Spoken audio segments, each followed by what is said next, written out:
Assalamualaikum warahmatullahi wabarakatuh. Halo teman-teman, sebelumnya izin memperkenalkan diri. Nama saya Rani Hartanti dengan NIM 2205563. Alhamdulillah, pada kesempatan kali ini saya akan memaparkan dan menjelaskan materi tentang landasan sosial budaya. Yang pertama, apa sih yang dimaksud dengan sosial budaya? Menurut Andreas Epping, sosial budaya adalah segala sesuatu atau tata nilai yang berlaku dalam sebuah masyarakat yang menjadi ciri khas masyarakat tersebut. Jadi, sosial budaya merupakan segala hal yang diciptakan manusia dengan pikiran dan budinya dalam kehidupan bermasyarakat. Sosial budaya adalah struktur sosial dan pola budaya dalam suatu masyarakat. Jadi, landasan sosial budaya mengacu pada hubungan antar individu, antar masyarakat, dan individu secara alami. Artinya, aspek ini telah ada sejak manusia dilahirkan. Masuk ke pembahasan materi yang pertama, yaitu A. Perubahan sosial budaya masyarakat. Perubahan sosial budaya adalah sebuah gejala. Perubahannya struktur sosial dan pola budaya yang terjadi dalam suatu lingkungan masyarakat. Perubahan sosial budaya ini ialah sesuatu yang pasti terjadi sepanjang masa dalam setiap lingkungan masyarakat. Perubahan itu terjadi karena hakikat dan sifat dasar manusia yang selalu ingin mengadakan perubahan. Hirschman mengatakan bahwa kebosanan manusia sebenarnya merupakan penyebab dari perubahan tersebut. Perubahan sosial budaya terjadi karena dua faktor internal, contohnya dalam hal komunikasi, cara dan pola pikir masyarakat, perubahan jumlah penduduk, dan adanya penemuan baru. Kemudian, faktor eksternal seperti bencana alam, perubahan iklim, peperangan, dan pengaruh kebudayaan masyarakat lain. Lalu, ada faktor-faktor yang dapat mengubah kebudayaan menurut Neller, yaitu yang pertama originasi, ialah adanya hal baru atau penemuan-penemuan baru. Kemudian difusi, adanya pembentukan budaya baru akibat masuknya elemen-elemen budaya baru ke dalam budaya lama.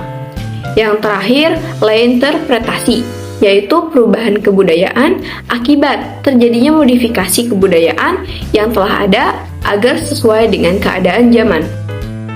Masuk ke pembahasan materi kedua, terkait landasan sosial budaya dalam pendidikan. Dapat dikatakan tidak ada pendidikan yang tidak dimasuki oleh unsur budaya.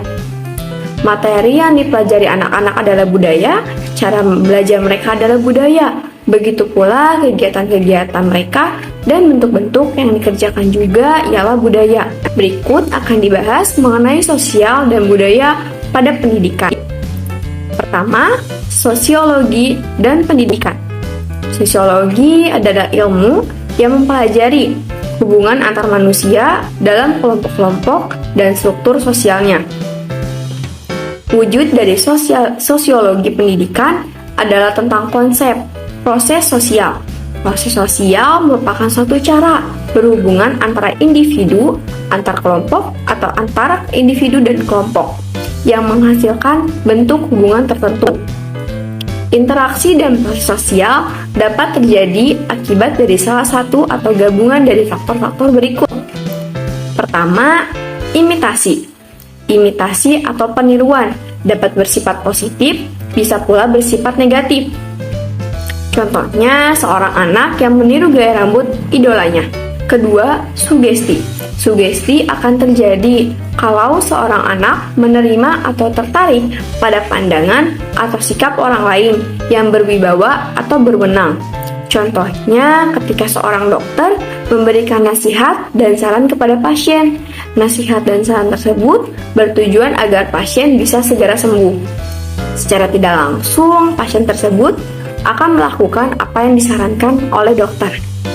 Ketiga, identifikasi. Seorang anak dapat juga mensosialisasikan diri lewat identifikasi yang mencoba menyamakan dirinya dengan orang lain, baik secara sadar maupun tidak. Contohnya, seorang anak laki-laki yang begitu dekat dan akrab dengan ayahnya, dia akan mengidentifikasikan dirinya menjadi sama dengan ayahnya. Keempat, Simpati. Simpati akan terjadi jika seseorang merasa tertarik kepada orang lain. Faktor utamanya adalah adanya atau munculnya perasaan untuk memahami orang lain atau pihak lain. Contohnya ketika kita merasa ikut berbahagia dan memberikan selamat kepada teman kita yang mendapatkan gelar dengan lulusan terbaik di sekolahnya. Sosiologi mempunyai ciri-ciri sebagai berikut. A. Empiris adalah ciri utama sosiologi sebagai ilmu. B.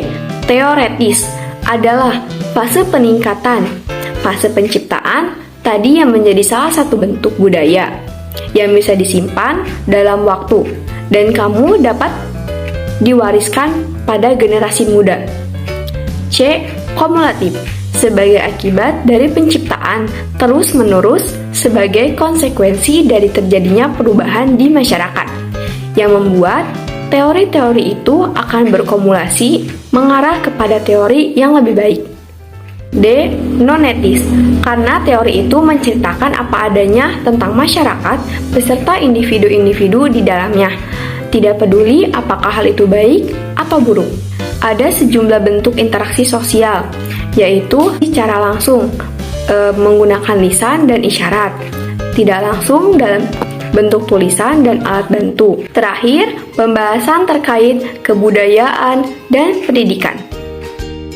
Kebudayaan, menurut Taylor, adalah totalitas yang kompleks yang mencakup pengetahuan, kepercayaan, seni, hukum, moral, adat, dan kemampuan serta kebiasaan-kebiasaan yang diperoleh orang sebagai anggota masyarakat.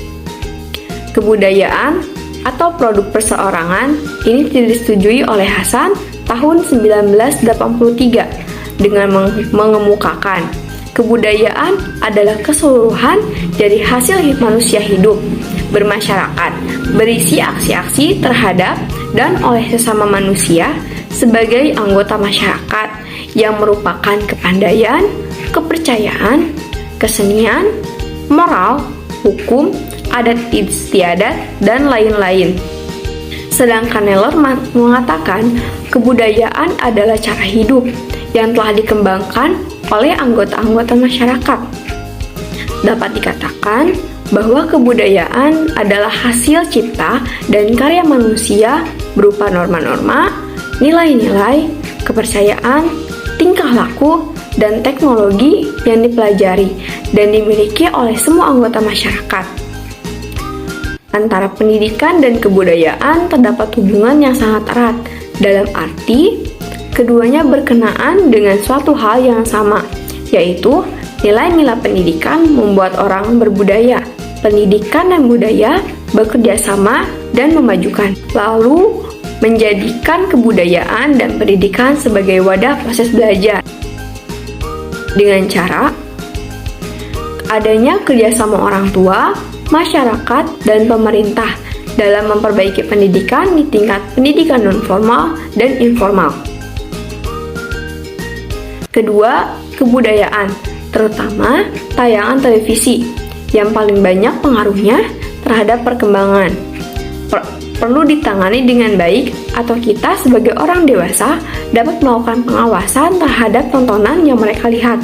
Lalu adanya kebudayaan-kebudayaan negatif yang perlu dihilangkan dengan berbagai cara. Akan tetapi tanpa adanya perpecahan antar suatu kelompok atau golongan. Sekian dari saya, segala kekurangannya mohon dimaafkan. Wabillahi taufiq wal hidayah. Wassalamualaikum warahmatullahi wabarakatuh.